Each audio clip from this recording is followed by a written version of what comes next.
Imagine two developers get handed the same ticket on a Monday morning. The first one opens a chat window, pastes a file in, copies the answer back out, hits an error, pastes the error back in, and grinds that copy-paste loop for an hour. The second one types a single sentence into her terminal, and Claude Code reads the repository, finds the 3 files involved, writes the fix, runs the test suite, and hands her a finished diff to review before her coffee has gone cold. They are using the same model on the same ticket. The entire difference is that the first developer treats Claude like a search engine, while the second one treats it like an engineer she manages. That gap is a skill, and like every skill, it has levels. Today, I'm giving you the whole ladder. 8 levels that take you from opening Claude Code for the first time to building your own agents on top of it. For every level, I'll tell you the one idea that defines it, the mistake almost everyone makes there, and the sign that you're ready to climb to the next rung. The ladder comes straight from the hands-on course we built at Preparado.com, so none of this is theory. By the end of this video, you'll know exactly which level you're standing on and exactly what to learn next. A quick map before we start climbing. The 8 levels fall into 3 acts. Levels 1 through 4 are about using Claude Code well, driving the agent, prompting it, feeding it context, and running professional workflows. Levels 5 and 6 are about making it yours, with custom commands, guardrails, and connections to the rest of your tools. And levels 7 and 8 are the architect act, where you stop operating one agent and start designing systems of them. Let's start at the bottom. Level 1 is called usage, and it exists because most people meet Claude as a chat box and never find out what it can actually do. The chat box answers questions. Claude Code is a different thing entirely. An agent, which means a model wired up to tools and running in a loop. That loop has 3 beats. It gathers context, so it reads your files and searches your code base instead of waiting for you to paste things in. It acts, so it edits files and runs real commands in your terminal. And it verifies, so it runs your tests and checks its own work before telling you it's done. That loop of gathering, acting, and verifying is the engine. And every advanced thing in this video is the same engine wearing a fancier costume. The skill at this level is judgment about surfaces. You have Claude.ai in the browser for thinking and writing, Cowork for file work when you're not living in a terminal, and Claude Code in the terminal for anything that touches a repository. Learning which job belongs on which surface is what saves you from the copy-paste grind from the intro. Then you run your first real session. Install Claude Code, point it at a code base, ask it how the code works, and let it make one small, real change. The mistake almost everyone makes at level 1 is keeping the training wheels on forever. Asking Claude to explain code, but never letting it touch anything, which means you're paying for an engineer and using a tour guide. You graduate when you've shipped one real change from your own terminal, however small, that Claude explored, edited, and verified while you supervised. Level 2 is prompting, and I want to defend it because everyone believes they're past this level, and almost nobody is. Prompting an agent is a different sport from prompting a chatbot for one brutal reason. The model acts on your words. When a chatbot misreads a vague prompt, you get a mediocre paragraph. When an agent misreads a vague prompt, you get wrong edits in real files. So at this level, precision becomes a safety property. The core techniques are simple to name and rich to practice. You write explicit success criteria, which means saying, the function should handle empty input and the existing tests should still pass, instead of improve the function. You give few shot examples, which means showing the agent 2 or 3 samples of the pattern you want instead of describing the pattern in the abstract, because models copy structure far better than they follow adjectives. You organize long prompts with XML tags, which are just labeled brackets, like instructions or context, that keep the model from blending your requirements into mush. And you control effort, telling the model when to think hard about an architectural decision and when to just make the small edit without ceremony. The level 2 mistake is prompting like a search query, 3 keywords and a prayer, and then blaming the model for the interpretive dance that follows. The graduation test is simple. Can you predict what the agent will do before you press enter? When your prompts stop producing surprises, you're done with level 2. Level 3 is context and memory, and it's the level where Claude Code's weird behavior starts making sense. Everything the model knows during a session lives in the context window. It's working memory. Every file it reads, every command result, every word you type lands in that window. And the window is finite. As it fills, the model gets measurably worse at your task. And when it fills completely, Claude compacts the session, meaning it summarizes the history to free space, and details die in that summary. This explains the agent that was brilliant in the first hour and clumsy in the second. It ran out of clean working memory. The steering tool for all of this is a file called Claude.md. It's a markdown file that Claude reads at the start of every session, and it's where you write the things you're tired of repeating: how to run the tests, which directories matter, what conventions the codebase follows.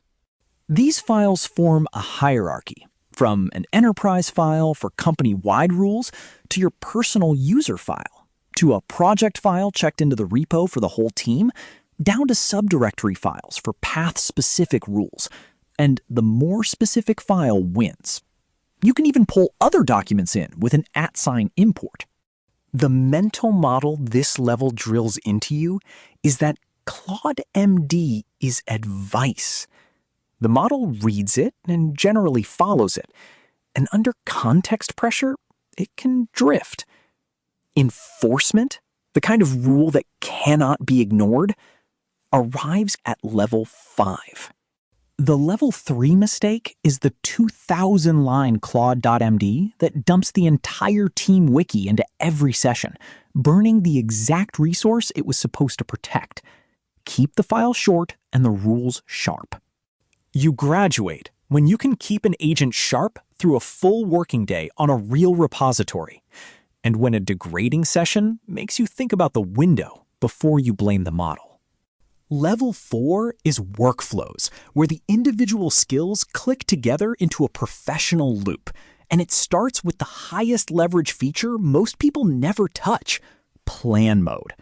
Plan mode makes the agent read-only, so it can explore your code base, read every file it wants, and propose a plan while being physically unable to edit anything until you approve. For any change that touches more than one file, the sequence is explore first, plan second, code third. And skipping straight to the code is how you end up reviewing a 2,000-line diff you never agreed to. The second workflow is test-driven development with an agent, and agents make TDD genuinely enjoyable for the first time in its history. You have Claude write the failing tests first, you confirm they fail, and then you tell it to make them pass without touching the tests. The tests become your level 2 success criteria in executable form, and the agent iterates against them instead of against your patience. Third, checkpoints. Claude Code snapshots your work as it goes, so when a direction turns out to be wrong, you rewind to the last good state, and a wrong turn costs you a keystroke instead of an afternoon. And fourth, review. You open a second Claude instance with no memory of writing the code, and ask it to review the diff, because the author of a bug is the worst person to find it, even when the author is a model. The level 4 mistake is accepting diffs you haven't read. The agent sounds confident, the diff is long, the tests are green, and none of that is a substitute for your eyes. You graduate when plan, build, Verify, review is your default rhythm on anything non-trivial, and big diffs stop scaring you because you approved their shape before they existed. Level 5 is customization, the biggest level in the course, and the moment Claude Code becomes your Claude Code. Everything so far used the tool as shipped. Now you open the hood. It starts with permissions in a file called settings.json, where you write rules for what Claude may do freely, what it must ask about, and what it may never do. The precedence is easy to remember because it's paranoid. Deny beats ask, and ask beats allow. A sane setup allows the harmless things, like reading files and running tests, asks about the scary things, like git push, and flat out denies touching your secret files. Then you build custom / commands, which are prompts saved as files, so that /review or /deploy-check runs your carefully engineered prompt every single time, instead of whatever you manage to type at 5 p.m. Skills go further. A skill is a folder of instructions, and optionally scripts, that Claude loads on demand when a task matches it. So your team's code review checklist or release procedure becomes something the agent simply knows. And then hooks, my favorite feature in the entire product. A hook is a script that fires on lifecycle events, like pre-tool use, which runs before the agent uses any tool. And your script gets to inspect what the agent is about to do and block it. Remember level 3, where Claude.md was advice? A hook is enforcement. Write never commit secrets in Claude.md, and the model will usually comply. Put a hook on file writes that rejects anything matching a secrets pattern, and it physically cannot. Use advice for taste and enforcement for safety. The level 5 mistake is living with the defaults, either clicking approve on every prompt like it's a cookie banner, or worse, running the skip permissions flag everywhere because the prompts got annoying. You graduate by hardening your own setup with least privilege permissions, 1 /command, 1 skill, and 1 hook that provably fires, which is exactly the graded hands-on project at this level of the course. Level 6 is tools and MCP, and it exists because your job is bigger than your repository. The bug lives in a database. The requirements live in a ticket system. The error lives in a browser tab. And out of the box, Claude Code can see none of them. MCP, the Model Context Protocol, is the fix. An open standard that lets you plug external tools into the agent through servers. Add an MCP server for Postgres, and Claude can query your schema. Add one for the browser, and it can drive a page and read the console. The agent's world grows from one repository to your entire toolchain. The engineering judgment at this level is in the configuration. Servers have scopes, local for just you on this machine, project for the whole team through a checked-in file, and user for all of your projects at once. They have transports, standard I/O for a server running as a local process, and SSE or HTTP for a remote one, with remote servers authenticating through OAuth or API keys. And they carry a trust boundary that most people never consider. Every tool result from an MCP server flows straight into your context window. So a malicious or compromised server can inject instructions into your agent. Installing an MCP server grants something a voice inside your session, so you vet it like a dependency, because that is exactly what it is.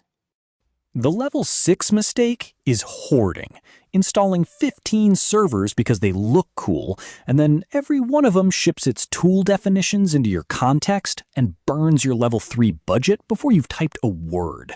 Install what you'll use this week.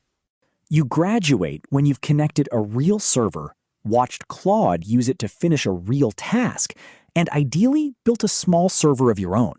Because nothing teaches tool design like writing a tool description a model actually understands. The mental shift, stated with weight, from doing the work to designing the work.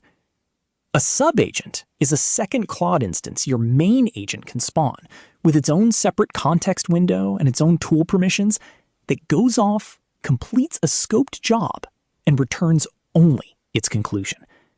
That last part is the entire trick. When your main agent searches a big codebase itself, every dead end it reads stays in its memory for the rest of the session, feeding the level 3 problem. When a subagent runs the search, all of that noise lands in the subagent's own disposable context, and your main agent receives 3 clean sentences.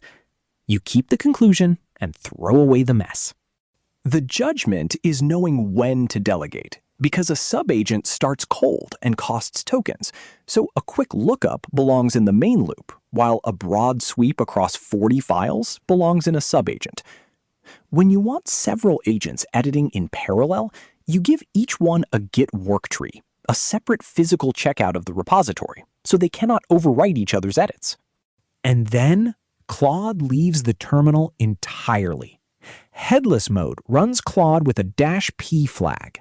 Prompt in, result out, no interactive session at all, which turns the agent into a command any script can call. Wire that into GitHub Actions, and Claude reviews every pull request your team opens at 3 in the morning without being asked twice. This level maps to agentic architecture, which happens to be the largest domain on Anthropic's CCA-F exam at 27%. So if that certification is on your roadmap, this rung is where the points live. The level 7 mistake is parallelizing everything, spinning up 5 agents for a job that one focused agent does better, and drowning in coordination overhead. You graduate when you've run a multi-agent pipeline that produced something a single session could never have held in one context window. And level 8 is the Agent SDK, the top of the ladder, where you stop just using Claude Code and start building on it. The Claude Agent SDK, available in Python and TypeScript, is the same engine that powers Claude Code, the same loop of gathering context, acting, and verifying, handed to you as a library. Now every judgment you've built over 7 levels becomes a design decision you make on purpose. You choose exactly which tools your agent gets, and nothing else exists for it. You set a turn budget so it can never loop forever on a hopeless task. You define structured output, which means the agent must answer in a JSON shape you specify, validated against a schema, so its results plug into pipelines instead of into a human reading prose. And you wrap it in guardrails, because at this level, there is no human watching every step, and the hooks and permissions you learned at level 5 become load-bearing walls. The capstone project in the course composes the entire ladder into one build: a repository configured with Claude.md, a skill and a hook from level 5, an MCP tool from level 6, a subagent from level 7, and a headless run wired into CI, all submitted with a runbook and graded against a rubric. That capstone is the gap between the 2 developers from the start of this video, fully realized. One of them is still pasting code into a chat window, and the other one just shipped an automation that does real engineering work while she sleeps. That is what architect means on this ladder. So, honest question. Which level are you actually on? Most developers I watch are at level 1 with a level 4 opinion of themselves, and the fastest way to find out is to test it. The full course is live at Preparato.com. It's 8 levels and 63 lessons, and every level ends the same way. Quick predict then verify challenges you grade right in the browser. Then a hands-on project you complete in your own terminal and submit for grading against a rubric. The whole course works on one principle: you climb by doing. And if certifications are on your roadmap, the same ladder doubles as hands-on preparation for Anthropic's CCA-F exam, the one from our last video, because these levels cover the Claude Code, MCP, and agentic architecture domains that make up most of that test. The link is in the description. Pick your level, start climbing, And I'll see you at level 8.